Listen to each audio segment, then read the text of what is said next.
Gente preciosa, bienvenidos a un espacio, a este espacio. Yo soy auténtica. Y hoy tenemos un programa súper especial. Se va a poner como medio difícil la cosa así, media agresiva. Este programa de hoy está, mire, que usted no puede moverse ni un momento de ahí. Tengo un invitado súper especial, lo tengo guardadito por ahí, por ese lado, mire.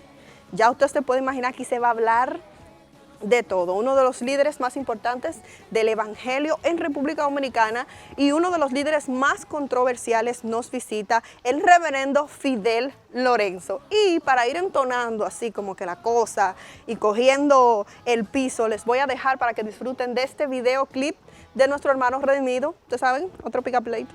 Vamos arriba.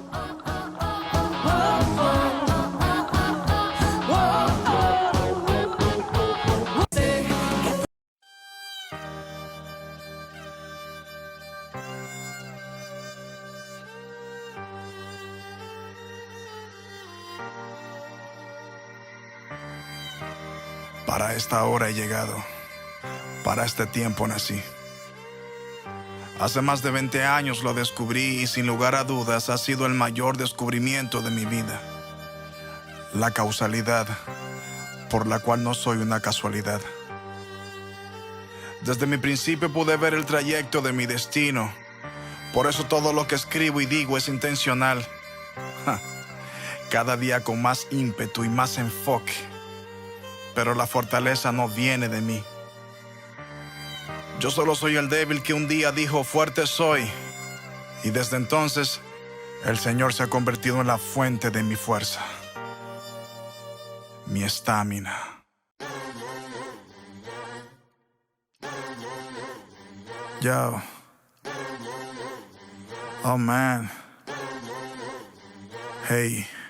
Si todavía puedo hacer que alguien se decepcione, que la farándula progrese, desilusione. Si todavía mi música se opone a la basofia que el sistema me impone. Si todavía tengo un hater que se predispone y sin darle a play a mi track se descompone. Si hay un colectivo examinando mis canciones, pues estoy resistiendo como se supone. Recuerdo el cuándo, pero no sé explicar cómo. Yo estaba agonizando y mi alma estaba en coma. Llegó Jesús y de su mano me tomó. Sobre mí se derramó y no sé si fue como paloma. Yo solo sé que no veía y ahora veo. Y por lo que veo creo que aquí no va a haber recreo. En el 24 del 9 al 14 de Mateo entenderán la buena batalla que peleo. Ya resistiendo, influyendo en la generación que va emergiendo. Persistiendo, interrumpiendo toda la propaganda que se está metiendo. Si me aman, gracias por soportarme, pues a pesar de mí el evangelio es perfecto. No vine a convencerte de que estoy en lo correcto, y menos cuando lo correcto está incorrecto. Para resistir hace falta una razón, una plena convicción, una vida determinada. Para rendirse no hace falta nada, no hay que decir nada, no hay que hacer nada. Y como no hacen nada, pues ya se prestan a las minorías que conmigo se molestan. Pues ellos son la nueva sal que endulza a los protestantes que no protestan. Dios me ha dado una asignación para el mundo, donde su reino sufre violencia, y solo con violencia lo arrebataré. Y aunque se levante contra mí todo el mundo, el Señor es mi providencia. Si Él está conmigo yo resistiré. Estoy en modo resistencia.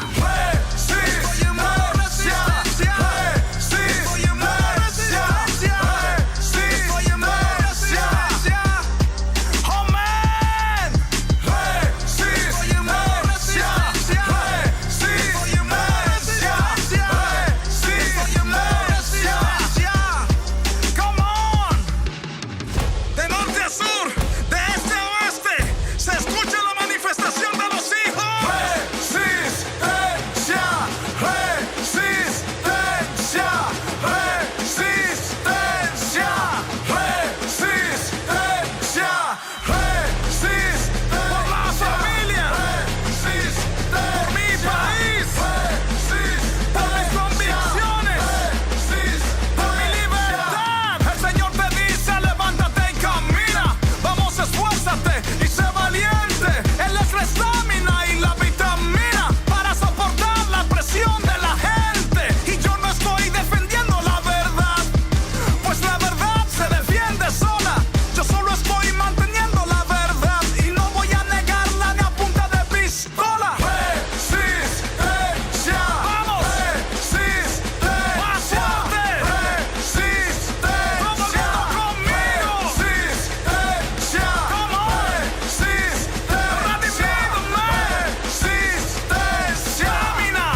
plato fuerte, me honra en recibir en mi estudio aquí a el reverendo Fidel Lorenzo, expresidente de CODUE y presidente de la Fundación FEJUS.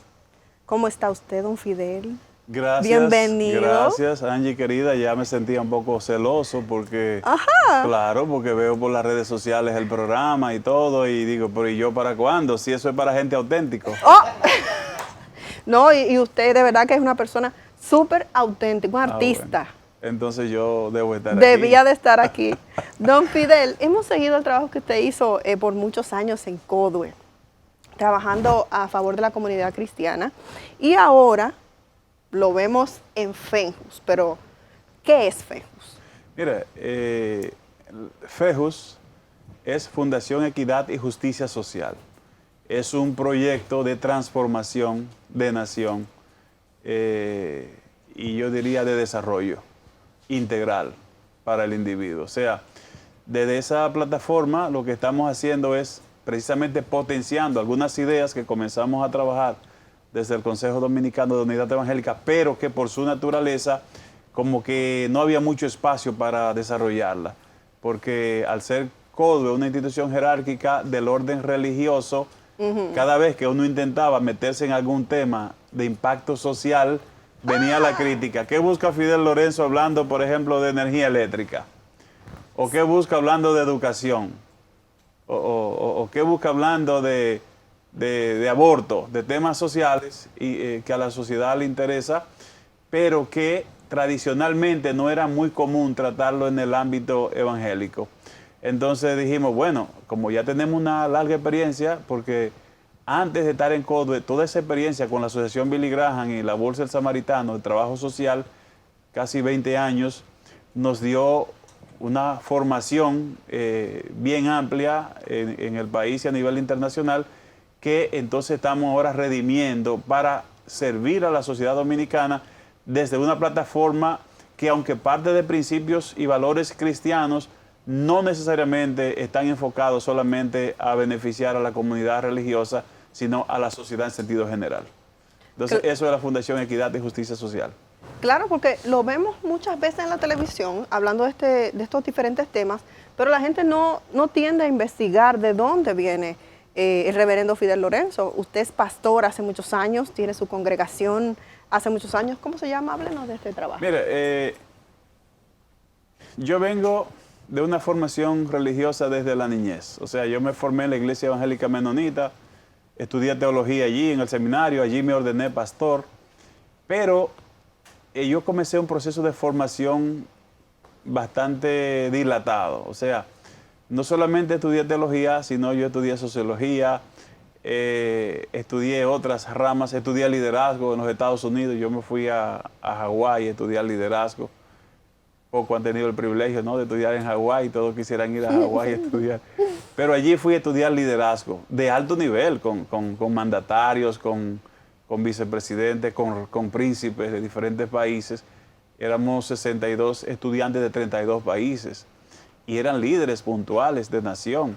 Pero con la Asociación Billy Graham también por mucho tiempo, toda esa formación le va dando a uno un aval con una cosmovisión muy diversa, porque estar trabajando con líderes puntuales de 125 países, entonces uno recibe una retroalimentación bastante amplia de ideas, de planes, de implementación en países igual similares a los nuestros, que uno va aprendiendo. Entonces, en eso, obviamente que fuimos inclinándonos a involucrarnos en espacios de formación de política pública que dieran respuesta a necesidades o problemas no resueltos de la sociedad dominicana.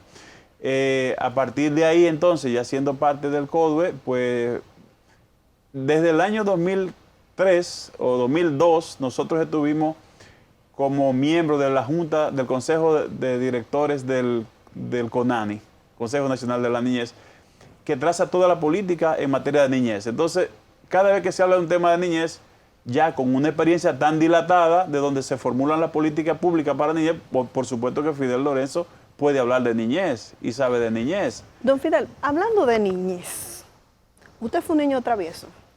Mira que no, o mamá dice que sí, Defínanse. Porque si mamá lo dice, tienes razón. Le hago la pregunta porque un hombre con la oportunidad de tener tanta capacitación al alcance tiene que venir de una familia o una familia cristiana que tuviera la posibilidad de enviarlo para ese tipo de preparación, o una familia acomodada a nivel Para nada. económico. Para nada, Angie. Yo vengo de una familia súper numerosa. O sea, usted era el travieso y había muchos más muchachos en la casa. Sí, sí, sí. Esa fue una escuela. Ajá. Casi da vergüenza hablar de mi familia No, ¿por qué? por la característica. Mi mamá parió 20 muchachos. Era una heroína. Sí, No o le sea, puede dar vergüenza. Mi mamá tuvo 16 partos con 4 pares de mellizos y en total fuimos 20. En un hogar. Una familia, hija de agricultores de subsistencia. ¿Y usted que- qué número es? O sea, ¿cuál? De Yo los soy- 20, ¿qué número Yo le soy tocó? el número 6. Usted es el 6. El número 6, sí. Ok. Entonces ya usted se puede imaginar, en una familia con una agricultura de subsistencia no había abundancia. Tremendo. Yo crecí en una pobreza, se podría decir en una pobreza extrema. Recuerdo que cuando cumplí 7 años fui a buscar agua desnudo completamente porque no tenía ropa. No, Nunca se me Fidel. olvida. Usted dijo, no, esa- que la dejé ahí remojada para No. enjuagarla con esta que vine a No, lo buscar. que pasa es que usábamos la misma ropa, mi hermano para ir a la escuela en la mañana Oh, y yo en la Dios tarde. mío. Entonces, ese día me tocó ir a la Noria a buscar un botellón de agua, un galón de agua, y tuve que irme desnudo. Wow. Y no era porque tenía calor, era porque no tenía ropa para ponerme. Entonces, Angie, yo recuerdo que mi mamá me daba un huevo para que me lo llevara a la escuela y lo vendiera para comprar en el recreo. Mi tía tenía una bodega y los huevos grandes los pagaba a 3 centavos y los pequeños a 2. Wow. A 2 centavos. Una experiencia que no se me olvida es que un día me fui a la escuela y como iba un poco tarde, me fui directo y me senté en el pupitre con el huevo en el bolsillo de atrás del pantalón. Y ya usted sabe lo que pasó. Ni compró la merienda, ni se pudo comer el... Ay, Dios mío. Exactamente. Fidel. Entonces, ese fue mi estilo de vida, de niñez. O sea, no había abundancia, pero allí aprendimos lo que es la importancia de compartir, de atender a las necesidades de los otros. O sea, fue una formación empírica. No tengo el complejo de ser hijo único ni de ser acomodado. Por eso usted ve que donde veo la necesidad, Sí. ahí está mi pasión. Y allí quiero ayudar, ahí quiero servir. Pero ¿cómo se da esta niñez con tantos escasos recursos para lograr un nivel de estudios como el que usted ha logrado? O sea, Bueno, todos mis hermanos lograron prepararse. Porque Prestándose la ropa. Mi mamá, sí, prestándonos la ropa. A mí nunca, yo no recuerdo que me compraran un libro en la primaria. Para mí no. Y un cuaderno se partía por la mitad para que alcanzara para 2. Y el lápiz se partía en 2. El que le tocaba el lado de la borra. Todo el mundo peleaba por el lado de la borra. privilegiado, sí. Ah. Entonces, pero como esa situación pasaba con otros, lo que hacía era que en el pupitre se prestaban la borra para cuando había que borrar algo. ¿Y cómo llega el evangelio? O sea, los principios de la familia eran cristianos desde el principio. O sea, ¿eran una familia cristiana desde el principio?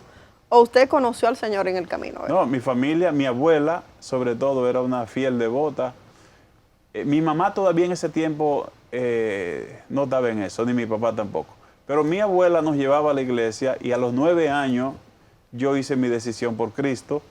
Fui bautizado y entonces comencé ya a involucrarme en el liderazgo de la iglesia a los 14 años en el campo. A los 15 años ya yo dirigía la sociedad de jóvenes de la iglesia. Y así comienza ya uno a involucrarse, a leer la palabra, a educarse. Cuando llego a la ciudad, que me rescata mi hermano mayor, que ya estaba aquí, él dijo, no, este muchacho no se puede perder en el campo. Fue y me dijo, no, usted tiene que irse para la ciudad. Y yo enamorado allá, ni loco quería venir para la ciudad. Oh, Dios mío. Adolescente, Wow. enamorado. Tuvo que dejar la primera noviecita por ahí. Oye, que duré 7 años enamorado de ella. Tremendo. Y entonces cuando me la consigo, Don tengo- Fidel, Don Fidel, mire, Tengo que dejarla. esto como que se está poniendo muy caliente. Vamos a hacer una pausa y en breve vamos a seguir comenzando con don Fidel Lorenzo, gran líder, uno de los líderes más importantes de la comunidad cristiana que tenemos conversando con él y compartiendo su historia de vida el día de hoy. Vamos a una pausa y regresamos.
Señores, y hoy estamos aprendiendo lo importante que es conocer la historia de las personas, porque don Fidel, cualquiera que lo vea usted así como que tan seriecito, tan capacitado, tan bien puesto todo el tiempo, porque yo siempre he admirado a don Fidel, porque él siempre tiene unas corbatas que son de artista, finísima y irrepetible, o sea, yo no sé cómo es que él las encuentra.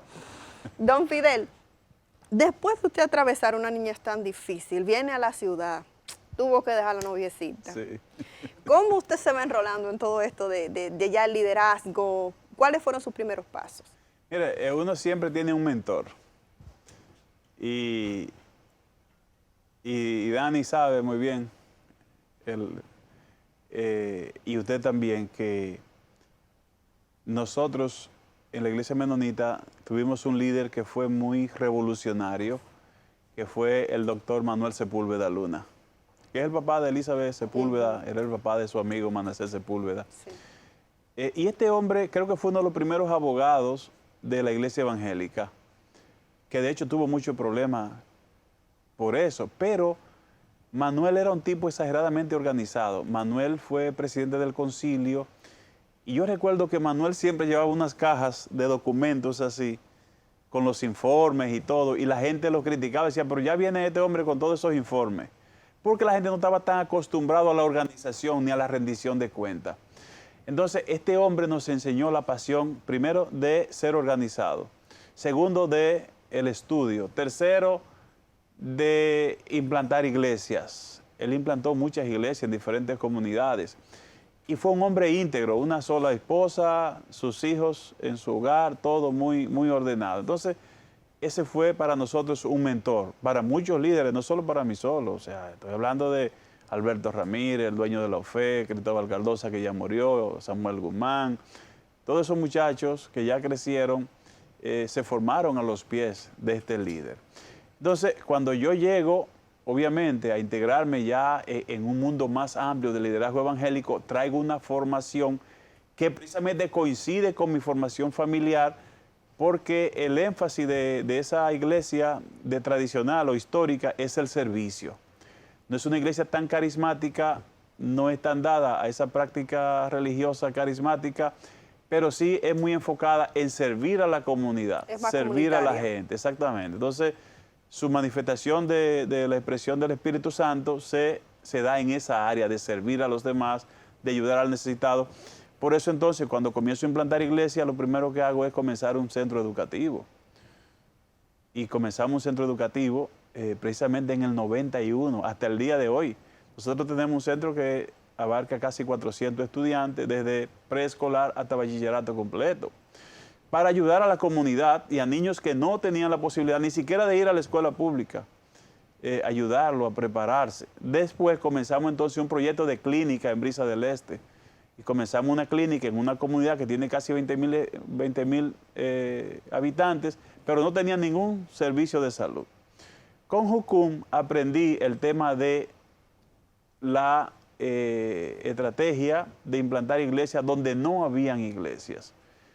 Y entonces comenzamos un proyecto de implantación de iglesias en el 92, que nos llevó a Salcedo, a la provincia de Bauruco, a La Vega, a diferentes provincias, Que a es implantar fácil, iglesias. es fácil mencionar todo ese trabajo, pero yo me imagino cómo hacían para trasladarse, para conseguir los recursos. Un trabajo bien arduo. Sí, era todo, bueno, era un trabajo bastante duro porque en ese proceso no hay ningún tipo de lucro, solo es inversión.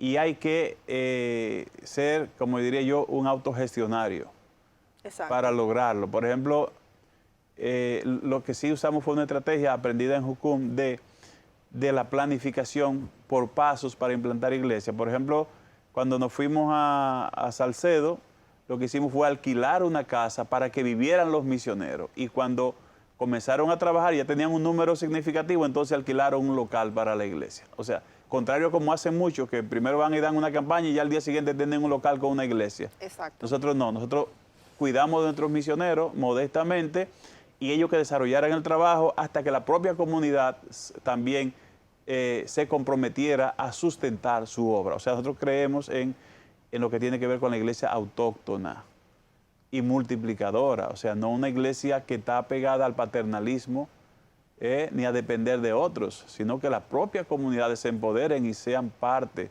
del sustento de la misma. Entonces, en eso nos dio resultado. Todos esos trabajos, igual, cuando comenzamos la clínica en Brisa del Este, fue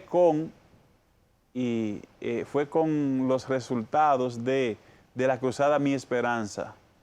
No, fue Mi Esperanza de Franklin Graham en el Estadio Quisqueya. Sí.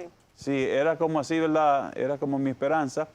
Entonces, los playbooks que quedaron, que se usaron en el estadio, el doctor Norman Minsky me dijo, Fidel, lleva de todos esos playbooks para que tú le vas a dar uso. Obviamente me tumbaron con unos cuantos. Una amiga de Dani me tumbó con unos...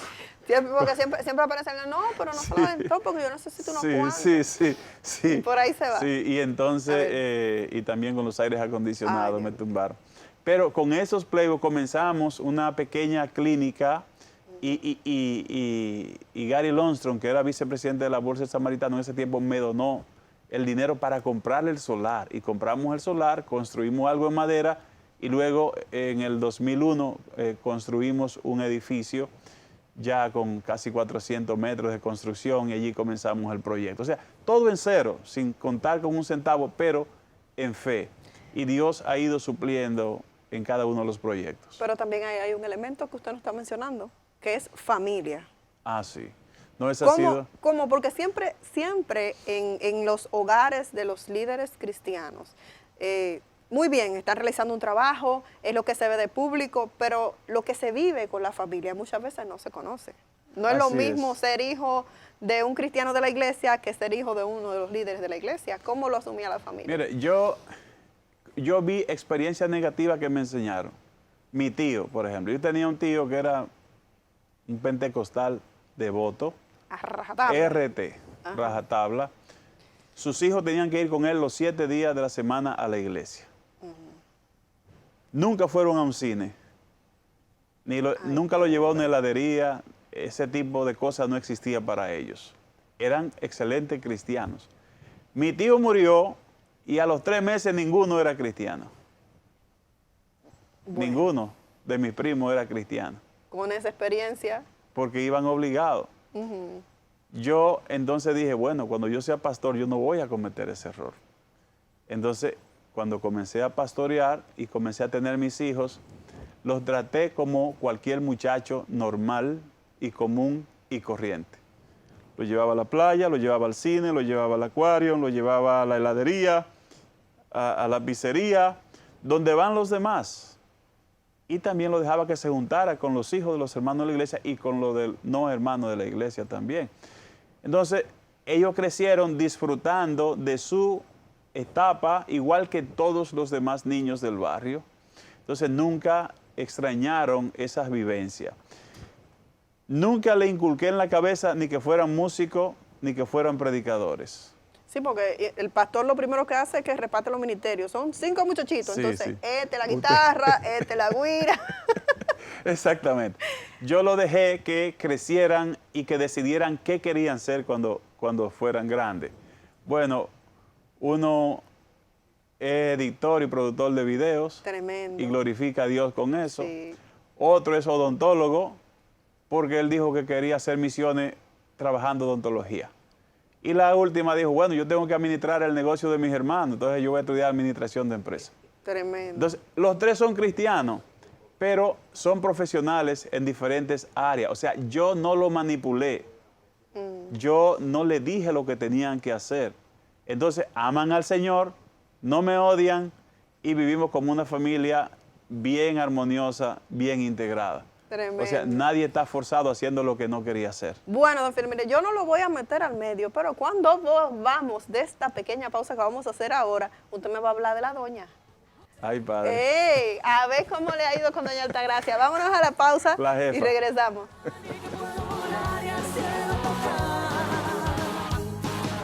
Sé que nada me puede detener, que no son mis fuerzas sino las de aquel que me dio la vida, que no sé vencer.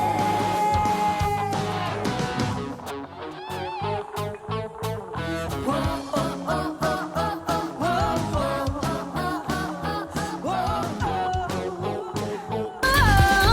Más, pide con gozo que en el cielo hay más. Si quieres recibir un poco más, alza tus manos, no pierdas tiempo.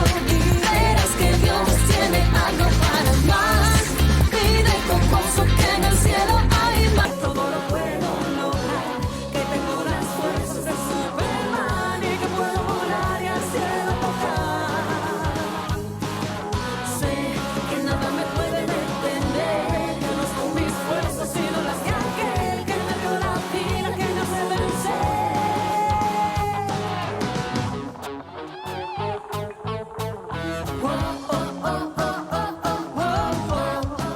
Y continuamos nuestra conversación con el reverendo don Fidel Lorenzo. ¡Wow! ¿Cuánto nos hemos ilustrado en el día de hoy? Don Fidel, porque es que Gracias. uno lo ve por televisión así, hablando de tantos temas serios y uno no se imagina la calidad de ser humano que tiene al frente. De verdad que, al menos para nosotros como familia que hemos podido compartir con usted, pero es bueno que también la gente lo conozca y lo sepa. Dígame algo, porque no hay una cosa más difícil que una mujer de un líder cristiano, cuando ese líder, porque a mí me pasa, y más con líderes como ustedes que están más orientados a lo comunitario, cuando ven la necesidad de lo que está pasando afuera y hay necesidad en la casa también. Ay. Dígame, ¿cómo maneja Pero eso si la no, doña? Angie.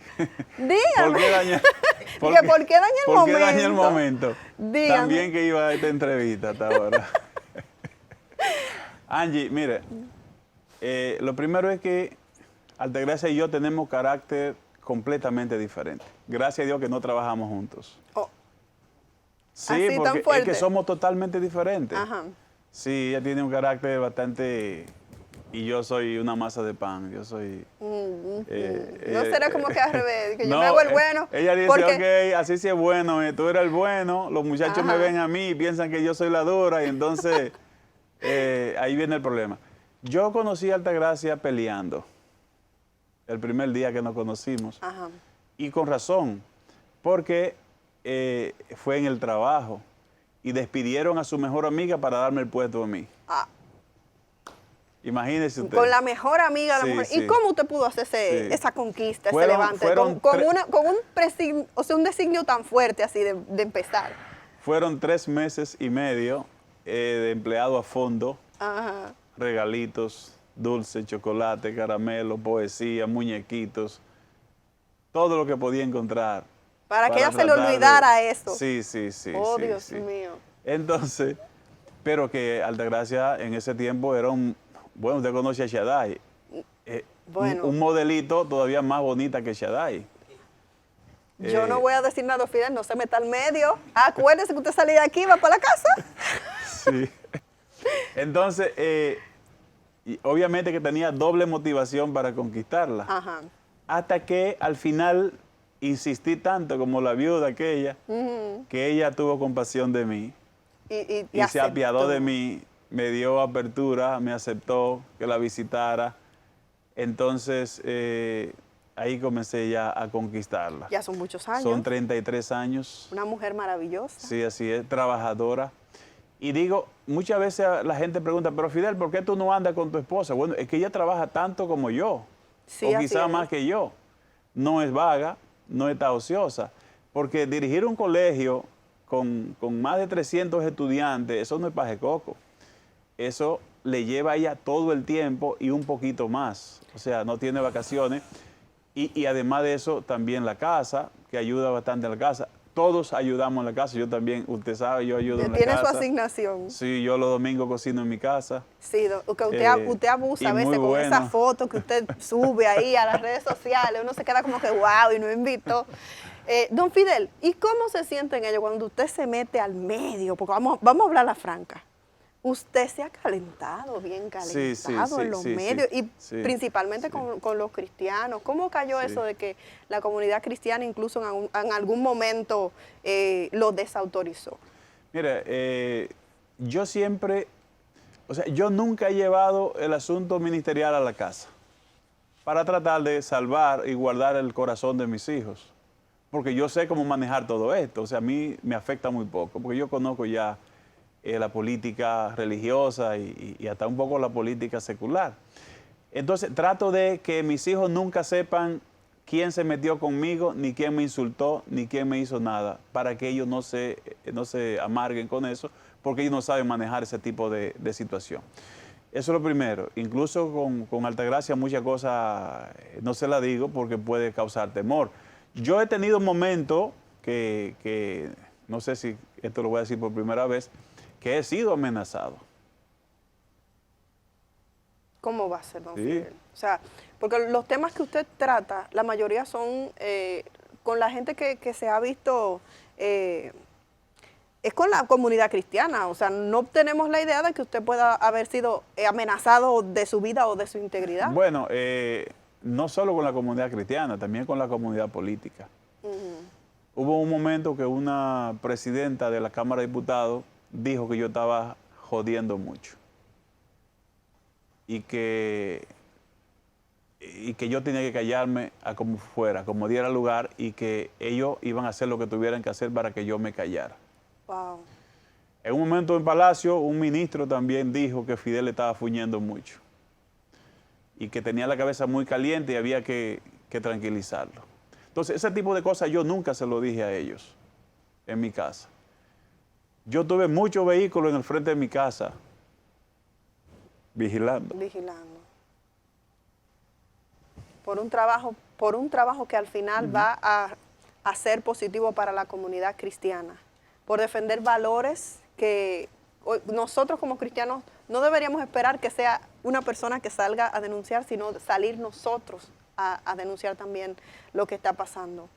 Don Así Fidel, es. muchas veces nosotros vemos que la gente vive una vida pública sin conocer lo que esa persona pasa internamente. Cuando don Fidel se para y dice, no, las iglesias evangélicas no están preparadas para dar culto durante la pandemia, ¿por qué usted, sabiendo que eso va a traer controversia, aún así decide levantar la voz por eso? Bueno, porque primero tengo que cuidar a la gente, proteger a la gente. Yo sé que trato de ser un poco realista. En mi cultura, en mi sociedad que yo conozco, no existe una cultura de la higiene de manera natural. Ya sea porque las condiciones no lo permitan o por el nivel de educación de la gente. Pero aquí en muy pocos negocios, incluso negocios, empresas, usted encuentra un baño con agua. En las iglesias también. La mayoría de iglesias no tienen un baño con agua o no tienen agua potable permanente, o la gente no está acostumbrado a esa higiene de manera natural, como si fuera en un país asiático o europeo o de Norteamérica. Entonces, sí, en lo natural cuesta, en medio de una emergencia sanitaria, hay que aprender esa cultura y no se logra de la noche a la mañana. Entonces, yo no quiero exponer a mi gente a que se enferme más, porque yo sé que en las iglesias, en la mayoría de las iglesias, no disponen ni de presupuesto, ni de esa cultura de higiene, y entonces sería en ese momento era atreverse mucho, era como una imprudencia llamar a congregarse físicamente en las iglesias, y máxima cuando el Estado no había asumido su responsabilidad con la población, porque aquí se piensa que porque una gente es cristiano ya no tiene derechos. Sin embargo, el Estado tiene el compromiso de responder a la seguridad física y también de salud de todos ciudadanos, no importa si es católico, evangélico, mormón o testigo de Jehová o incrédulo, como se llame. Pero aquí no, aquí se cree que si ya está asociado en un grupo religioso, ya no es responsabilidad del Estado. Y lo que yo trataba de decirle al Estado es que desde el principio, en su protocolo, debió incluir a las iglesias evangélicas para que contaran con los recursos mínimos para asegurar la salud de la gente que va a celebrar su fe. Don Fidel, y usted sabe que estamos en un proceso político bien difícil en nuestro país. El país está esperando mucho de este cambio que se ha dado de gobierno. ¿Qué entiende usted que debe esperar la comunidad cristiana de este nuevo gobierno? Bueno, yo creo que no nos van a regalar nada. Lo que queramos tenemos que forzarlo y construirlo nosotros. Hay que tener paciencia. Este gobierno, pienso yo que no tiene posibilidad de tener bonanza los primeros 2 años. Encuentra un país en quiebra, atrapado por una pandemia. Su primer producto es el turismo y va a tardar por lo menos 2 años para recuperarse. O sea que los primeros 2 años de este gobierno van a ser de austeridad y de limitaciones. A mí lo que me preocupa es que el pueblo dominicano se desespere y comience a exigir al gobierno, olvidándose de las condiciones en las que encuentra el país. Por eso es que hemos propuesto a Luis Abinader que haga una cumbre nacional del liderazgo, incluyendo a los políticos, incluyendo a la sociedad civil, incluyendo al sector laboral, al sector empresarial, para que le explique con lujo de detalle cómo encontró el país. Porque a la hora que la población comience a exigir, son esas mismas instituciones que le van a ayudar explicándole a la población por qué hay que esperar que la situación económica cambie. Me parece que la sociedad espera de él justicia, me parece que ha dado muy buen paso en esa dirección. Nosotros como fundación habíamos sugerido que se cogiera a Miriam Germán y gracias a Dios coincidimos y esperamos que ella pueda hacer un buen trabajo y que se persigan a los corruptos, que vayan a la cárcel y que devuelvan lo robado. Y esas son nuestras expectativas, no son tan difíciles de cumplir. Sencillito, así sencillita. Bueno. Pero eso mandaría un buen mensaje a la población y él tendría igual un tiempo de respiro porque la población asumiría que está cumpliendo con parte de su promesa de campaña, a lo que se resuelve la parte económica y entonces pueda cumplir con otra promesa de campaña que requiere mucho dinero para hacerlo. No la tiene nada fácil nuestro nuevo gobierno. Vamos a una pausa y en breve retornamos porque tenemos mucho todavía que hablar con don Fidel.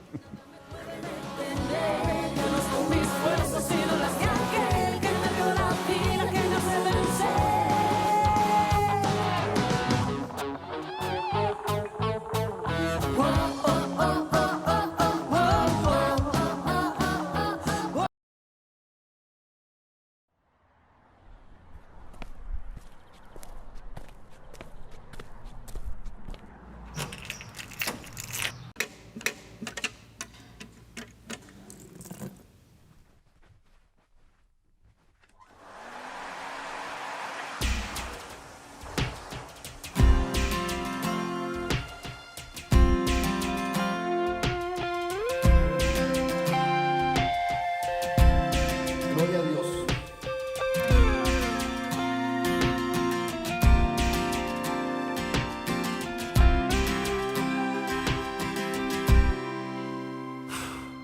Como de costumbre, hoy me toca la predicación. Me tomó tiempo el mensaje para la congregación. Mis ovejas que me esperan para que yo les predique. Solo espero que Dios me dé fuerza y se glorifique. Pues confieso que ha sido una semana muy dura. Nadie piensa que tengo problemas, pues por mi postura. Soy el que intercede y ora ante sus desafíos. Pero casi nadie sabe todos los problemas míos. Soy el que aconseja aconseja, soy el que trata de dar consuelo, pero a veces necesito levantarme desde el suelo. Un consejo que me diga no te quites y camina, pero muy pocos lo saben, casi nadie se imagina que tengo mis luchas como todo ser humano pasa, que he tenido pruebas que han estremecido a mi casa, que han habido días donde me quebranto por dolor. Yo soy padre, soy esposo, soy el pastor.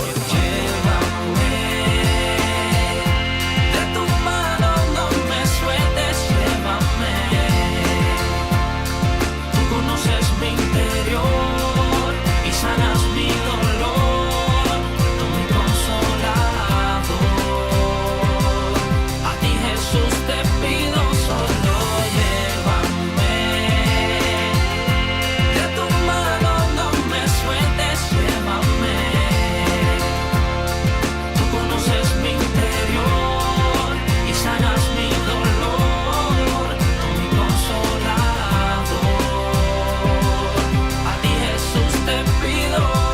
Me llena de gozo ver cómo se restaura la gente, pero yo sería nada si no fuese por la fuente que me inspira y me anima a seguir esta jornada. A pesar de las heridas, calumnias y puñaladas, que daría la vida para que mis ovejas no mueran, pero nadie espera que a espaldas te acusen y te hieran, que te busquen y mirar cómo se vacía otro asiento, pero nunca me preguntan cómo estoy, cómo me siento, aunque sé de tantas cosas que me causan dolor.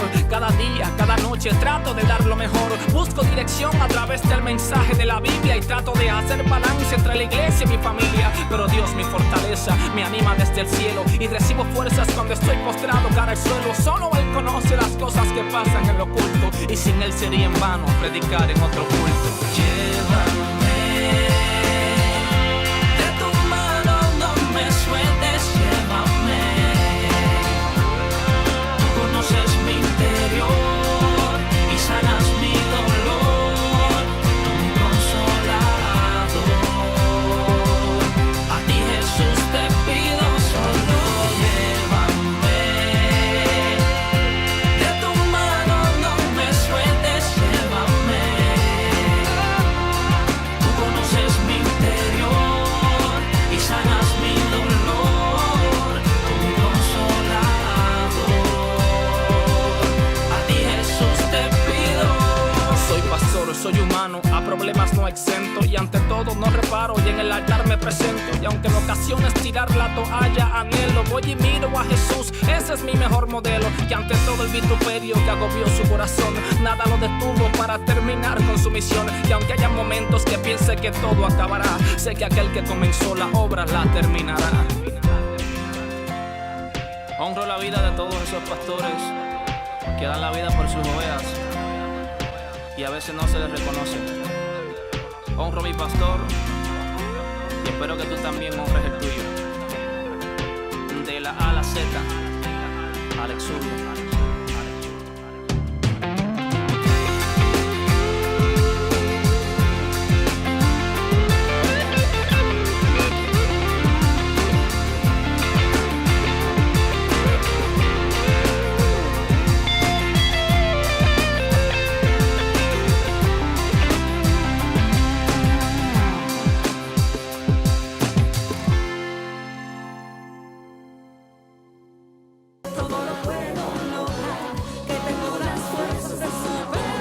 Que vamos a tener aquí. Esta no va a ser la última vez que vamos a tener a Don Fidel aquí. Usted Yo va a tener espero que que no. regresar porque hay muchas cosas que hablar con Don Fidel. Don Fidel, yo Sí, le voy a pero hacer hablar de farándula la próxima de vez. farándula, de artitismo. Sí. Bueno, Don Fidel, mire, yo quiero que terminemos, usted me conteste esta última pregunta. ¿Por dónde usted se va a dirigir en los próximos pleitos que usted se va a meter? Porque yo sé que usted no se va a quedar tranquilo. ¿Por dónde vamos? Vamos a ver. Mire, nosotros vamos a enfocarnos en la defensa del medio ambiente, en la defensa de desarrollo humano integral, Desarrollo humano, claro. que los programas del gobierno coincidan con nuestras expectativas en cuanto a eso. Igual vamos a seguir defendiendo la vida como un valor absoluto en la República Dominicana, la familia. Nos estamos concentrando ahora en el montaje del Congreso Familia a Toda Prueba en noviembre. Exactamente. 13 y 14 de noviembre, que eso conlleva mucha fuerza. Y también hacer alianza con algunas instituciones en lo que tiene que ver con... hay un programa muy interesante que queremos desarrollar que es de actualización digital para adultos. Muy importante. Para ir eliminando esa brecha digital entre las personas de edad avanzada edad y la con la tecnología. población joven. Y eso va a dar muy buen resultado también. Me va a soltar la gente, los evangélicos, esos que viven tirándole cosas por lo visto, ¿verdad? Sí, no, ya eso yo eso lo solté ya. Fidel, entonces usted está haciendo su carrera para algún día ser presidente. No, para ¿Cómo nada. que no? No. ¿Cómo que no? ¿Usted se imagina a Fidel, presidente, el hombre regado ahí con su pancarta? No, para nada. Primero que a Altagracia no le gusta eso, y yo soy mandarina. Ah, usted de la asociación. Sí, yo Sí, presido la asociación de los de hombres mandarinas, mamitas. Sí, Bueno. exactamente. Desde aquí le mandamos un beso, un saludo a doña Altagracia. Don Fidel, muchísimas gracias por estar con nosotros. Usted sabe que amamos su familia. Gracias, que vemos siempre la lucha en la que está envuelto. Necesitamos más personas que se levanten y que digan lo que piensan y que defiendan los valores de nuestro país. Amén. Así que tiene el compromiso de regresar. Claro que sí. Y a ustedes nos vamos a encontrar en un próximo programa de Yo Soy Auténtica. Ya ustedes saben.